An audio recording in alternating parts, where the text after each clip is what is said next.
اعوذ باللہ من الشیطان الرجیم، بسم اللہ الرحمن الرحیم۔ الحمد للہ رب العالمین والصلاۃ والسلام علی سید المرسلین وخاتم النبیین، اما بعد۔ صحیح بخاری، باب کتاب التوحید، حدیث نمبر 7451، اردو ترجمہ۔ اللہ تعالیٰ کا سورہ فاطر میں یہ فرمان کہ بلا شبہ اللہ آسمانوں اور زمین کو تھامے ہوئے ہے، وہ اپنی جگہ سے ٹل نہیں سکتے۔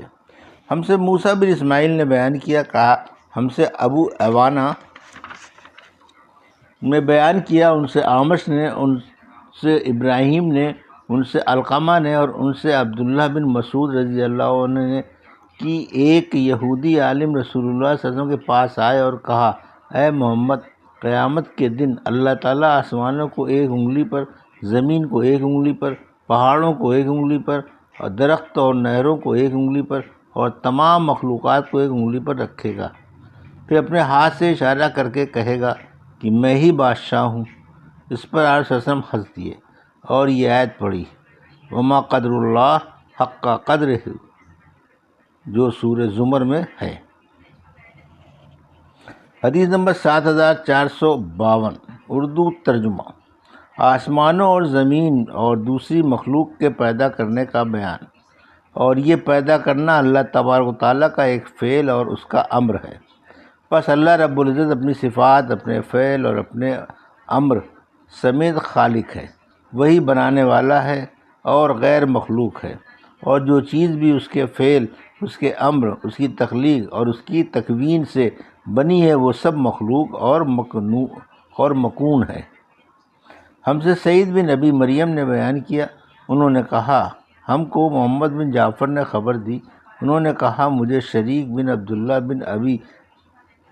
نمر نے خبر دی، انہیں قریب نے اور ان سے ابن عباس رضی اللہ عنہ نے بیان کیا کہ ایک رات میں نے ام المومنین میمونہ رضی اللہ عنہا کے گھر گزاری۔ اس رات نبی کریم صلی اللہ علیہ وسلم انہی کے پاس تھے۔ میرا مقصد رات میں آپ صلی اللہ علیہ وسلم کی نماز دیکھنا تھا۔ آپ صلی اللہ علیہ وسلم نے تھوڑی دیر تو اپنی اہلیہ کے ساتھ بات چیت کی، پھر سو گئے۔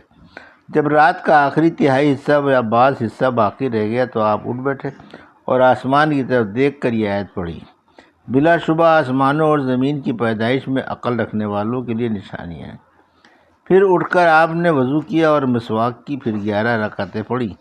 پھر بلال رضی اللہ عنہ نے نماز کے لیے اذان دی اور آپ نے 2 رکعت نماز پڑھی، پھر باہر آ گیا اور لوگوں کو صبح کی نماز پڑھائی۔ حدیث نمبر 7453، اردو ترجمہ۔ سورہ صافات میں اللہ کے فرمان کی، ہم تو پہلے ہی اپنے بھیجے ہوئے بندوں کے باب میں یہ فرما چکے ہیں کہ ایک روز ان کی مدد ہوگی اور ہمارے ہی لشکر غالب ہوگا۔ ہم سے اسماعیل بن ابی اویس نے بیان کیا، کہا ہم سے امام مالک نے بیان کیا، ان سے ابو زناد نے، ان سے عارج نے اور ان سے ابو ہریرہ رضی اللہ عنہ نے کہ رسول اللہ صلی اللہ علیہ وسلم نے فرمایا، جب اللہ تعالیٰ مخلوق کو پیدا کر چکا تو عرش کے اوپر اپنے پاس یہ لکھا کہ میری رحمت میرے غصے سے آگے بڑھ گئی ہے۔ حدیث نمبر 7454، اردو ترجمہ۔ ہم سے آدم بن ابی ایاس نے بیان کیا، انہوں نے کہا ہم سے شعبہ نے بیان کیا، انہوں نے کہا ہم سے اعمش نے بیان کیا، انہوں نے زید بن وہب سے سنا، انہوں نے عبداللہ بن مسعود رضی اللہ عنہ سے سنا کہ ہم سے رسول اللہ صلی اللہ علیہ وسلم نے بیان فرمایا، جو صادق و مصدوق ہیں کہ انسان کا نطفہ ماں کے پیٹ میں 40 دن اور راتوں تک جمع رہتا ہے، پھر وہ خون کی پھٹکی بن جاتا ہے، پھر وہ گوشت کا لوتھڑا ہو جاتا ہے، پھر اس کے بعد فرشتہ بھیجا جاتا ہے اور اسے 4 چیزوں کا حکم ہوتا ہے، چنانچہ وہ اس کی روزی، اس کی موت، اس کا عمل اور یہ کہ وہ بدبخت یا نیک بخت لکھ دیتا ہے۔ پھر اس میں روح پھونکتا ہے اور تم میں سے ایک شخص جنت والوں کے سے عمل کرتا ہے، اور جب اس کے اور جنت کے درمیان صرف ایک ہاتھ کا فرق رہ جاتا ہے تو اس کی تقدیر غالب آتی ہے اور وہ دوزخ والوں کے عمل کرنے لگتا ہے اور دوزخ میں داخل ہوتا ہے۔ اسی طرح ایک شخص دوزخ والوں کے عمل کرتا ہے، اور جب اس کے اور دوزخ کے درمیان صرف ایک بالشت کا فاصلہ رہ جاتا ہے تو تقدیر غالب آتی ہے، جنت والوں کے کام کرنے لگتا ہے، پھر جنت میں داخل ہوتا ہے۔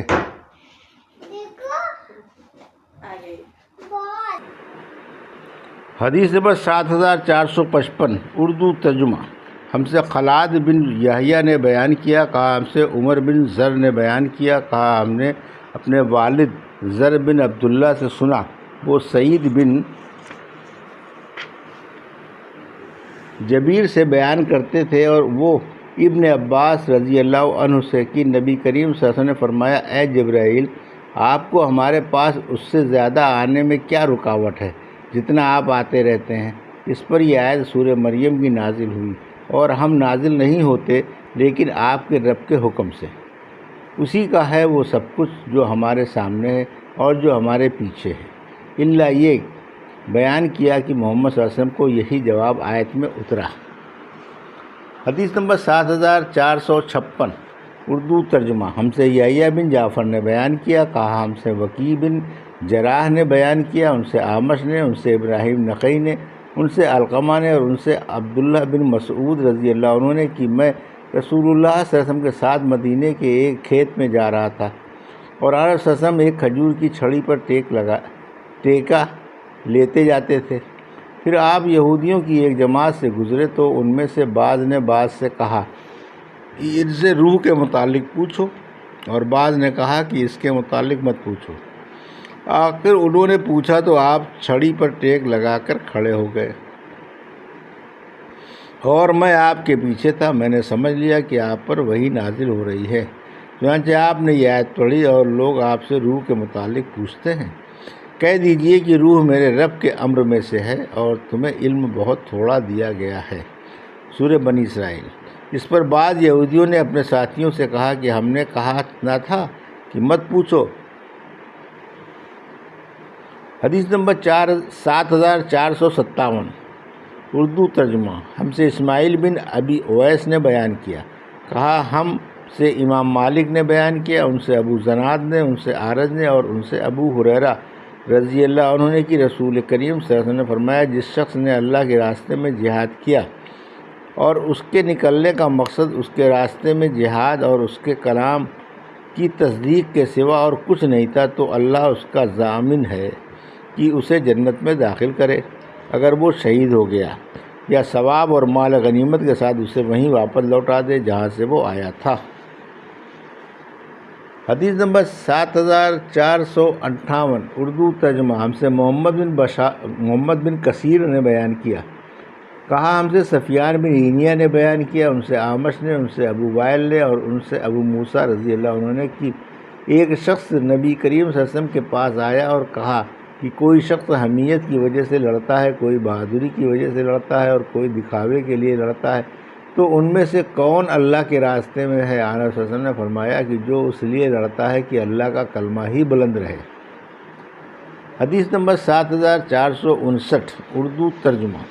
اللہ تعالیٰ کا ارشاد سورہ نحل میں، یعنی ہم تو جب کوئی چیز بنانا چاہتے ہیں تو کہہ دیتے ہیں کہ ہو جا، وہ ہو جاتی ہے۔ ہم سے شہاب بن عباد نے بیان کیا، کہا ہم سے ابراہیم بن حمید نے بیان کیا، ان سے اسماعیل نے، ان سے قیس نے، ان سے مغیرہ بن شعبہ نے بیان کیا کہ میں نے نبی کریم صلی اللہ علیہ وسلم سے سنا، آپ نے فرمایا کہ میری امت میں سے ایک گروہ دوسرے پر غالب رہے گا، ایک گروہ دوسروں پر غالب رہے گا یہاں تک کہ امر اللہ یعنی قیامت آ جائے گی۔ حدیث نمبر 7460 اردو ترجمہ۔ ہم سے حمیدی نے بیان کیا، کہا ہم سے ولید بن مسلم نے بیان کیا، کہا ہم سے ابن جابر نے بیان کیا، کہا مجھ سے عمیر بن بہانی نے بیان کیا، انہوں نے معاویہ رضی اللہ عنہ سے سنا، بیان کیا کہ میں نے نبی کریم صلی اللہ علیہ وسلم سے سنا، آپ نے فرمایا کہ میری امت میں سے ایک گروہ ہمیشہ قرآن و حدیث پر قائم رہے گا، اسے جھٹلانے والے اور مخالفین کوئی نقصان نہیں پہنچا سکیں گے یہاں تک کہ امر اللہ یعنی قیامت آ جائے گی، اور وہ اسی حال میں ہوں گے۔ اس پر مالک ابن یخامر نے کہا کہ میں نے معاذ رضی اللہ عنہ سے سنا، وہ کہتے تھے کہ یہ گروہ شام میں ہوگا۔ اس پر معاویہ رضی اللہ عنہ نے کہا کہ یہ مالک رضی اللہ عنہ کہتے ہیں کہ معاذ رضی اللہ عنہ نے کہا تھا کہ یہ گروہ شام میں ہوگا۔ حدیث نمبر 7641 اردو ترجمہ ہم سے ابو الیمان نے بیان کیا، کہا ہم کو شعیب نے خبر دی، انہیں عبداللہ بن ابی حسین نے کہا ہم سے نافع بن جبیر نے بیان کیا، اور ان سے ابن عباس رضی اللہ عنہ نے کہا کہ نبی کریم صلی اللہ علیہ وسلم مسلمہ کے پاس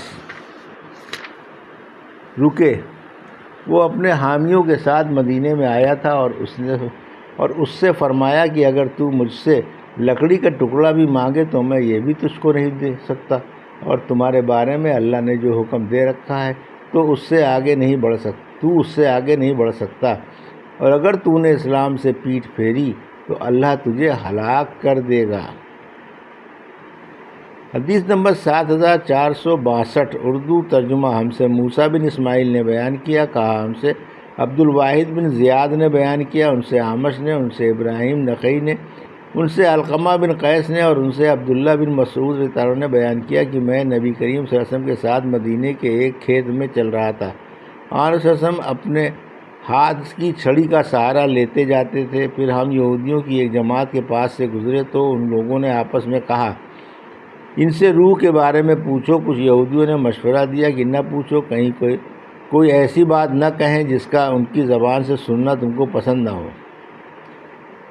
لیکن بعض نے اصرار کیا کہ نہیں ہم پوچھیں گے، چنانچہ ان میں سے ایک نے اٹھ کر کہا اے ابو القاسم، روح کیا چیز ہے؟ آن صلی اللہ علیہ وسلم اس پر خاموش ہو گئے، میں نے سمجھ لیا کہ آپ پر وحی نازل ہو رہی ہے، پھر آپ نے یہ آیت پڑھی اور لوگ آپ سے روح کے بارے میں پوچھتے ہیں، کہہ دیجئے کہ روح میرے رب کے امر میں سے ہے اور تمہیں اس کا علم بہت تھوڑا دیا گیا ہے۔ سورہ بنی اسرائیل۔ اعمش نے کہا کہ ہماری قرات میں اسی طرح ہے۔ یہ تھی صحیح بخاری باب کتاب التوحید کی حدیث نمبر 7451 سے 7462 کا اردو ترجمہ جو ابھی آپ نے سماعت فرمایا۔ اللہ سے دعا ہے کہ اللہ میں حدیثوں کی صحیح سمجھ عطا فرما اور ان پر عمل کرنے کی توفیق عطا فرما، آمین یا رب العالمین۔